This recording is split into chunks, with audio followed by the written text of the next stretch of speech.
Ono mi wach nyinge eno wuona agimomore weekend kod mano komore machiegni Roslyn. Erokamano Ruth, an bar moso nyikwara mogi kendo gone Nyasaye erokamano ni kendo wachiewo kendo watwak. Wik mokadho ne wakawo break mondo wadhi wabed gi familia Pasaka to Nyasaye oritowa kendo wabiro. Mokwongo ago mos ne nyawadwa VOJ madende okwinj maber. Ang'eno winjowa to wanyise ni quick recovery mondo wik mabiro wabed kode twak kanyo. Mokadho mano tadwa wacho ni nyocha ing'e nadhi dala to ayudo ka ji ohero kaka wanene kabisa. Mang'eny ji mathoth mano nyisa ni giwinjowa kendo mondo wamosgi. Ting'eno kinyalo wacho ni nyalo moso ji te kaka ne ginyisi ni mondo imosgi.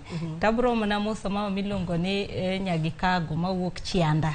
To gi Mrs. Otiende ne gibiro magiwacho ni pile wuok tich gichiewo makata gimoro amora ok gitim. Giwinjo mana gima wacho to kata jodala be no wacho ni watimo gima ber kabisa nikech wapuonjogi. Giwinjo gik mang'eny ahinya.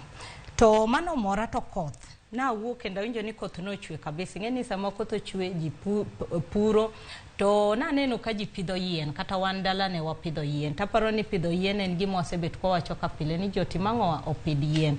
Nikech sani gi climate change ni ok inyal ng'eyo nudhi kanye koth ncholal to koro ka Nyasaye ogwedhowa ma koth oduogo to wamor.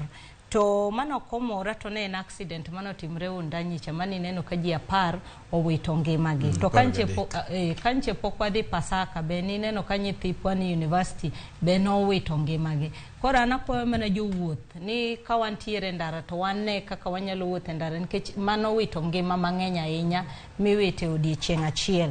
To oro rambirambi ne familia mag nyithindo mamukumu manchotho to kata gi jopuonje mabe no wito ngimagi. Tuo mapod nyaka sani wakia ni en tuo mane tiwacho ni nyalo lure gi pi gi ler mane jo skul okotimo nadi okoketo. Koro mana kwayo ma skunde mantiere te ni sama nyithindo godhiru to gin nyithindu. Koro ng'i ni sama gintiere no maisha gi chal nade kata ka gisomo.